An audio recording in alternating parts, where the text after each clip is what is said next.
அனைவருக்கும் இனிய பொங்கல் நல்வாழ்த்துக்கள். பொங்கல் அப்படின்னு சொல்றோம். சங்கராந்தி, உத்தராயணம் அப்படின்னு பேர்.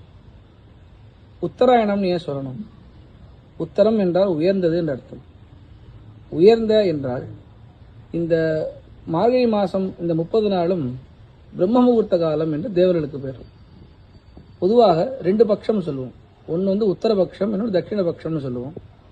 அதுல தை, மாசி, பங்குனி, சித்திர, வைகாசி, ஆனி ஆகிய 6 மாதங்களும் உத்தராயணம் என்றும், ஆடி, ஆவணி, புரட்டாசி, ஐப்பசி, கார்த்திகை, மார்கழி இந்த 6 மாசமும் தட்சிணாயன காலம்னு சொல்லுவோம் தேவர்களுக்கு. அவர்களுடைய அந்த இரவு பகலை பொறுத்துதான் நமக்கு இங்க உத்தராயணம் தட்சிணாயனம் நமக்கு பாகுபாடு ஏற்படுறது. இந்த சங்கராந்தி என்பது இந்த மகர ராசிக்குள்ளே சூரிய பகவான் பிரவேசிப்பதாகத்தான் நமக்கு எல்லா விதமான ஒரு ஆகமங்களும் எல்லா விதமான சாஸ்திரங்களும் சொல்லுகிறது. நமக்கு இந்த சங்கராந்தி என்றால் என்ன அர்த்தம்? அந்த காலனான சூரியன் வெளியே வரார், அதான் அர்த்தம்.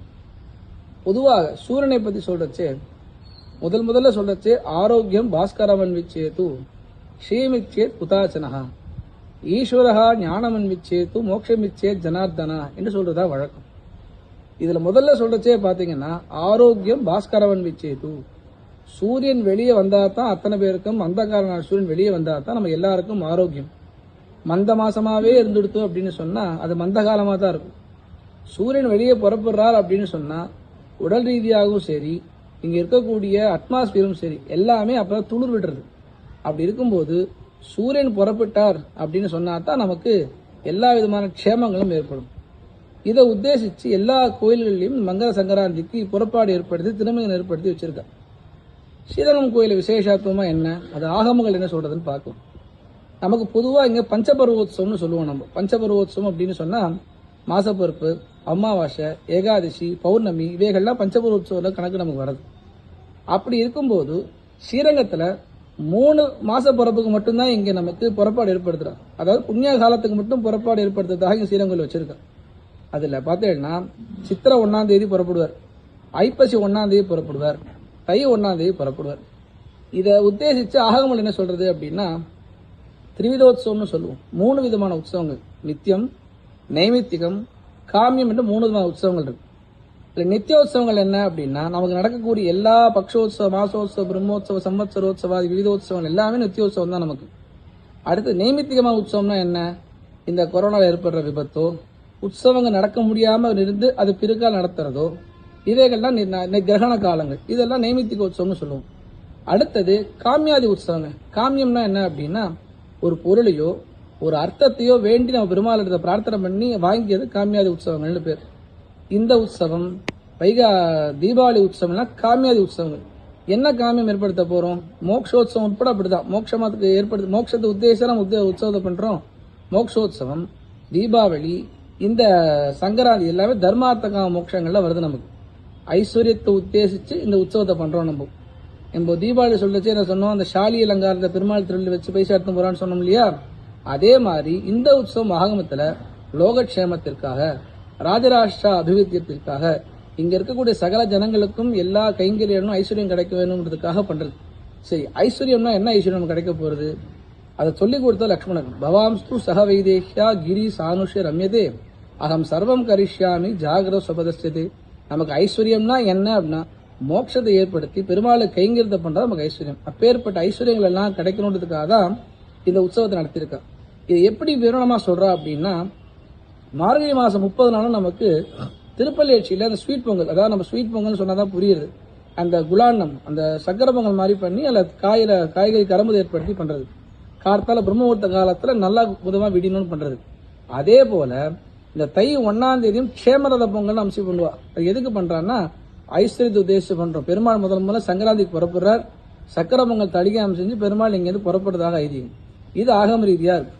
அடுத்தது கோயில் எப்படி நடக்கிறது அப்படின்னா புறப்பாடு கண்ட்ரோல்ற பெருமாள் எப்படி புறப்பாடு கண்ட்ரோல்றாரு அப்படின்னா இந்த உற்சவத்துல இந்த மாச பிறப்புல மட்டும் பார்த்தீங்கன்னா ஐஸ்வர்யத்தை உத்தேசிச்சு பண்ண சொல்றோம் இல்லையா? ஸ்ரீதேவி பூமி தேவியோட பெருமாள் திருச்சிவியில புறப்படுறார், சகல சர்வாபரணங்களும் தரித்துக்கிறார். தலையில பாண்டியங்குட்டையா இருக்கட்டும், மார்பிள நம்மளுடைய விமான பதக்கமா இருக்கட்டும், அப்படி காச மாலை எல்லாம் தரித்து கொண்டு பெருமாள் இங்க கிளிமாலையோடு இங்கே சீதே பூமி சாயந்தரம் பெருமாள் புறப்பட்டு இங்க இருக்கக்கூடிய எம்பெருமானாசனை கிட்ட அனைத்து ஆழ்வார் ஆசன மரியாதாகும். இந்த ஆழ்வார் ஆசனையில பெரும்பாலும் தாயார் சொன்ன 6 பேர் இருப்பா. சால பெரும்பரையர், பல்லாண்டு சிற்பர், தோலாவழக்கர், கொடி, விதானம், மாலிழி சொல்லக்கூடிய இவ 6 பேரும். அடுத்து பெரியாழ்வார் பெரியாழ்வார், பொய்கி பூத்தார் பெரியாழ்வார் 3 பேருக்கும் அங்க மரியாதை ஆகி நேரம் அரங்காமண்டபத்தை பிரவேசிக்கிறார். பிரவேசம் திருமந்தி காப்பு கண்டவழி இந்த மண்டபத்துக்கு எழுந்துள்ளார். இந்த வருஷம் நமக்கு எப்படி ஏற்பட்டிருக்கு அப்படின்னு சொன்னா திருமஞ்சனம் உண்டு. எல்லா சங்கராந்தி புறப்பாடு திருமஞ்சனம் உண்டு. பெரும்பாலும் இந்த சங்கராந்தி உற்சவமானது அத்தியன உற்சவத்திலேயோ பிரம்மோற்சவத்திலேயோ கலந்துரும். அப்படி இருக்கச்சே என்ன ஆகும்னு சொன்னா பெருமாள் அங்கே எழுந்துரடி திருப்பாவை 30 சாத்தம் திருப்பாவை பாட்டு மட்டும் சாத்துமராகி திருப்பி கிளம்பி மூலஸ்தானம் வந்துருவார். ஆனா இந்த வருஷம் பிரத்யேகமாக பெருமாள் என்ன எழுதுறா அப்படின்னா எந்த உற்சவமும் கலக்கல நமக்கு. அதனால என்ன பண்ற பெருமாள் அந்த திருவாமணி மண்டபத்துல முதல் அத்தியன உற்சவ மண்டபம் இருக்கும். அதுக்கு பின்னாடி மண்டபம் சங்கராந்தி மண்டபம்.